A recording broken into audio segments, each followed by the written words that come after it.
श्री कृष्णाय नमो नमः। नमो भगवते वासुदेवाय। श्रीमद्भागवत साप्ताहिक कथा के छठे दिन की कथा में खट सप्ततिमो अध्याय। 76वें अध्याय में साल्व के साथ यादवों का युद्ध। सुखदेव जी कहते हैं, हे राजन परीक्षित, यथा दन्यादपि कृष्णं श्लोकर्माद्भुतं नृपं क्रीडा नरशरीरस्य यथा सौभपतिः। हे परीक्षित, अब मनुष्य जैसी लीला करने वाले भगवान श्री कृष्ण का एक और भी पराक्रम पूर्ण चरित्र सुनो। इस चरित्र में बताया जाएगा कि सौम नामक विमान का अधिपति साल्व भगवान के साथ हाथ से किस प्रकार मारा गया। साल्व शिशुपाल का सखा था। वह रुक्मिणी के विवाह के अवसर पर बारात में शिशुपाल की ओर से आया हुआ था। उस समय यदुवंशियों ने जरासंध के साथ शास्त्र को भी जीत लिया था। तब शास्त्र में सभी राजाओं के सामने प्रतिज्ञा की थी कि मैं यदुवंशियों को पृथ्वी से मिटा करके छोड़ूंगा। आप लोग मेरा पुरुषार्थ देखना। आराधयामासं नृपं पांशो सुमुष्टिषु कृतं ग्रसनं। हे परीक्षित, इस प्रकार साल्व ने प्रतिज्ञा करके भगवान पशुपति की आराधना शुरू कर दिया। वह एक दिन में एक बार मुट्ठी राख फाँक कर दिन भर रह जाता। एक वर्ष बाद आशुतोष भगवान प्रकट हो गए और प्रसन्न होकर के वर मांगने के लिए कहा। साल्व ने कहा, मुझे ऐसा विमान दे दीजिए जिसको देवता, असुर, मनुष्य आदि कोई भी तोड़ ना सके और उसे जहाँ तक हो वहीं तक ले जाए। शंकर जी ने तथास्तु कह दिया। आभेदम कामगम वज्रे सायानम विश्वभीषणम। भगवान आस्तु इसकी आज्ञा से मैदानों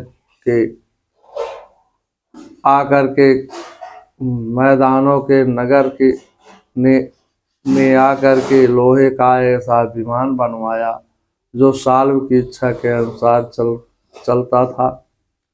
साल्व ने विमान प्राप्त करके द्वारिका पर चढ़ाई कर दिया।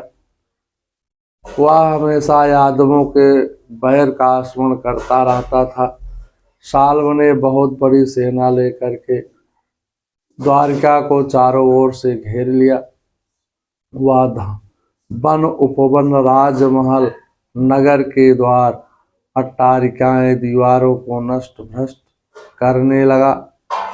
चारों ओर धूल ही धूल दिखाई देने लगी। त्रिपुरासुर की तरह सारी पृथ्वी को पीड़ित करने लगा। द्वारिकापुरी में शिला, वृक्ष, वज्र, सर्प, धूल की वर्षा होने लगी।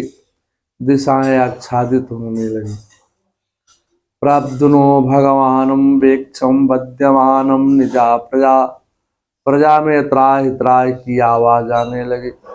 परम यशस्वी वीर भगवान प्रद्युम्न ने देखा कि हमारी प्रजा को कष्ट हो रहा है।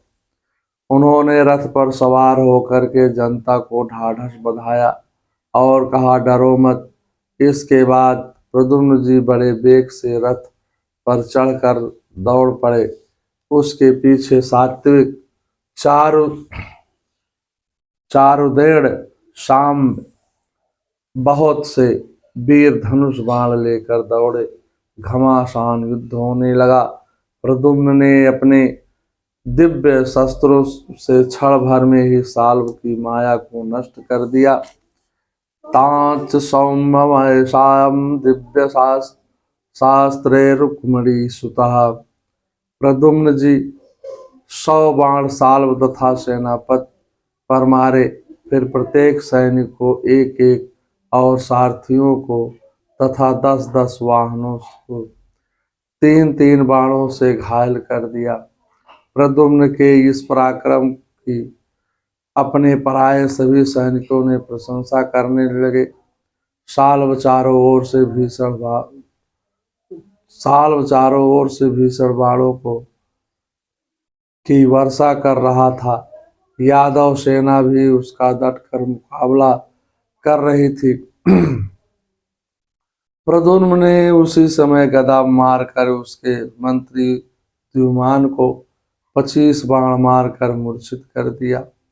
चेतना आने पर द्युमान ने प्रद्युम्न जी के ऊपर फौलादी गदा से पुनः छाती पर प्रहार किया। उससे प्रद्युम्न का वक्षस्थल थोड़ा विदीर्ण सा हो गया। उसके बाद वह मूर्छित होकर के रथ से नीचे गिर पड़े।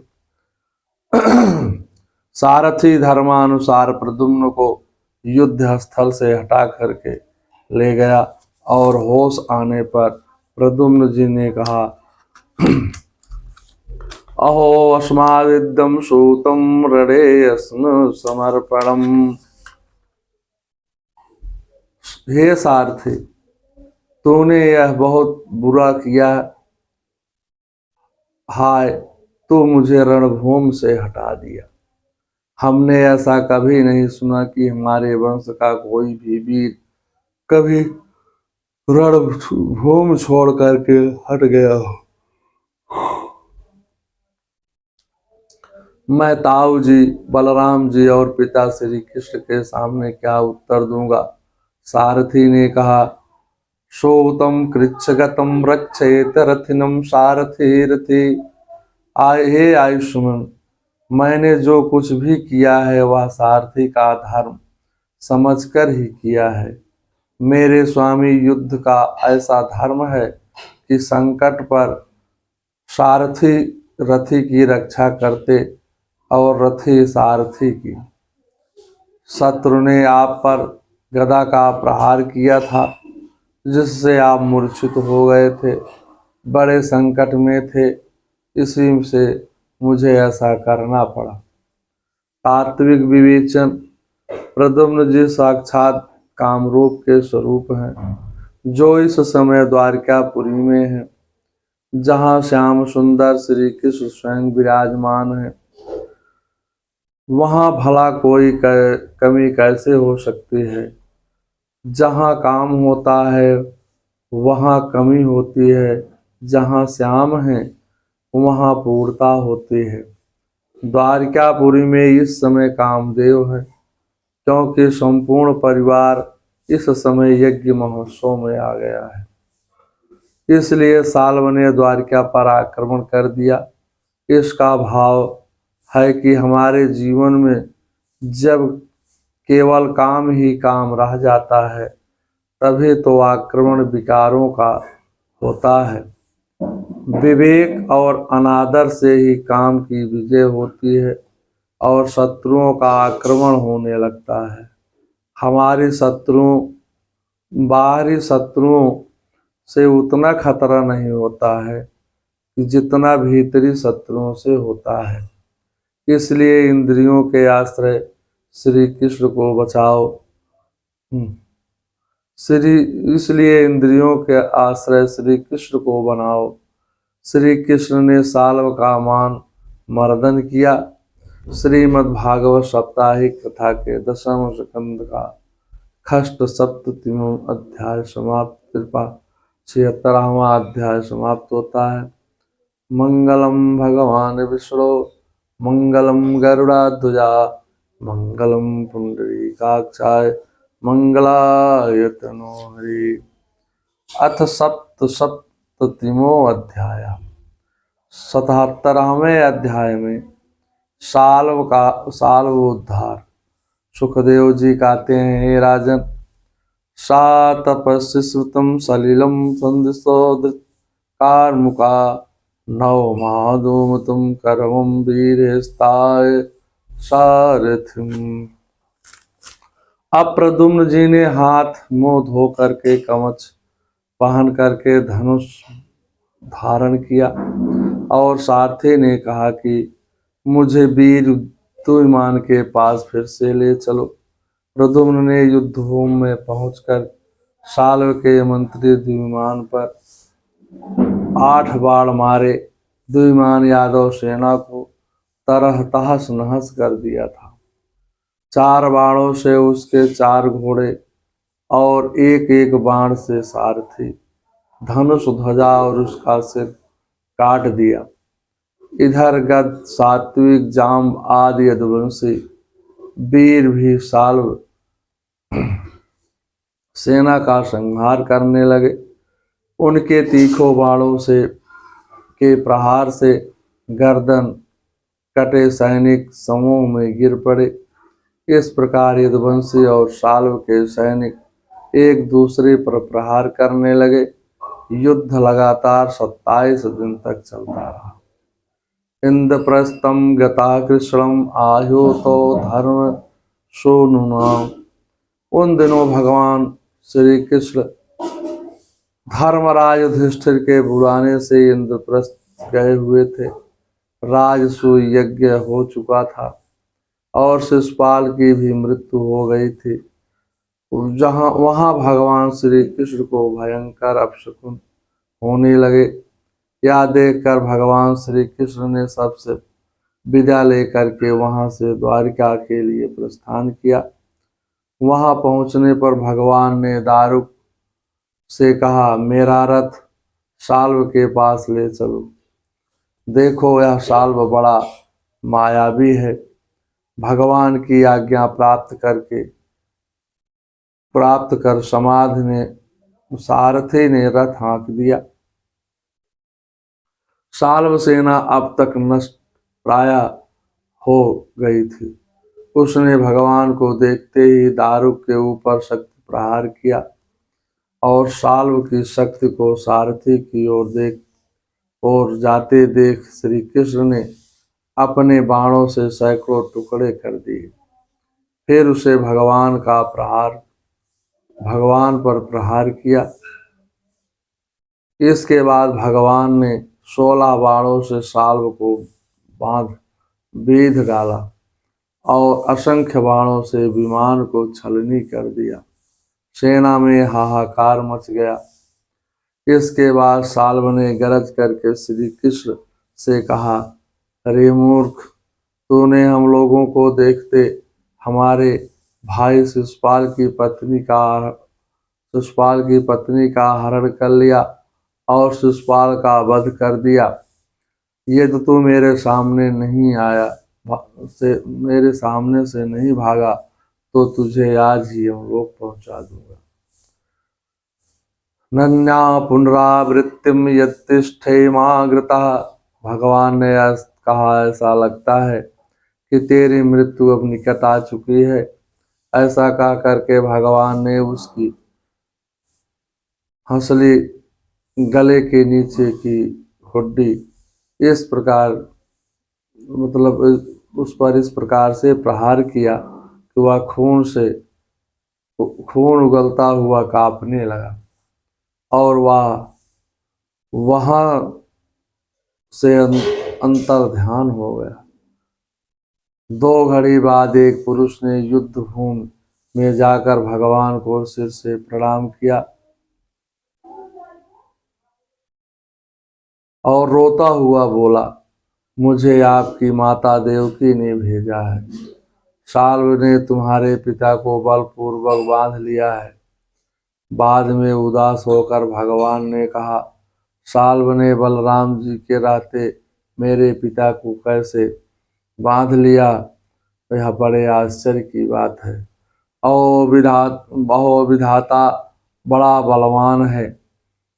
यह कह ही रहे थे कि इतने में साल्वस देव को युद्ध भूमि में लेकर के प्रकट हुआ और श्री कृष्ण से बोला, देख लो, यही है तुम्हारे पिता जिसके लिए तू जी रहा है। बधिष्यम वीक्षते मुंशेषेस्तम पाय बली सह। तुम्हारे देखते देखते इन्हें आज मृत्यु के घाट उतारता हूँ। यदि तुम में बल पौरुष हो तो इसे बचा लीजिए। इतना कहते ही साल्व ने महाराज वासुदेव का सिर तलवार से काट दिया और उसे लेकर के अपने आकाश रथ विमान पर जा बैठा। 2 घड़ी तक भगवान शोक में डूब गए, परंतु वे जान गए कि यह साल्व की माया है। ना तत्र दूतं ना पितो कलेश्वरं प्रबोद्धं मजो समस्पश्यत् उच्यते। ना तत्र दूतं ना पितो कलेवरं प्रबुद्धम अजो समपश्यत युतः। भगवान श्री कृष्ण ने सचेत होकर के देखा, न वहाँ दूत है न पिता का वह शरीर है। जैसे स्वप्न में एक दृश्य लुप्त हो जाता है, उधर देखा तो साल विमान पर आकाश में विचर रहा है। तब वह उसका वध करने के लिए उद्यत हो गए। उन्होंने तीक्ष्ण बाणों की वर्षा कर उस धनुष का कवच काट दिए। गदा प्रहार से विमान चूर चूर होकर के समुद्र में गिर पड़ा। गिरने के पहले ही साल्व हाथ में गदा लेकर के धरती पर कूद पड़ा और सावधान होकर भगवान पर झपटा। भगवान ने चक्र से उसका सिर काट दिया। यह सब देख शत्रुदल में हाहाकार मच गया। वज्रेण वृत्तस्य यथा पुरंदरो बभो हाहेत वचनास्तं नृणाम। जैसे इंद्र के वज्र से वृत्तासुर का सिर काट डाला था, उसी प्रकार भगवान श्री कृष्ण के चक्र से परम मायावी साल्व का कुंडल किरीट सहित सिर धड़ से अलग कर दिया। देवतालोक आकाश से दुंदुभियां बजाने लगे। ठीक उसी समय दंतवक्त मित्र शिशुपाल आदि का बदला लेने के लिए अत्यंत क्रोधित होकर के आ पहुंचे। श्रीमद्भागवत साप्ताहिक कथा के 10वें स्कंद का 77वां अध्याय समाप्त होता है। मंगलम भगवान विष्णु मंगलम गरुड़ध्वजा मंगलम पुंडरीकाक्षाय मंगलाय तनोहरि।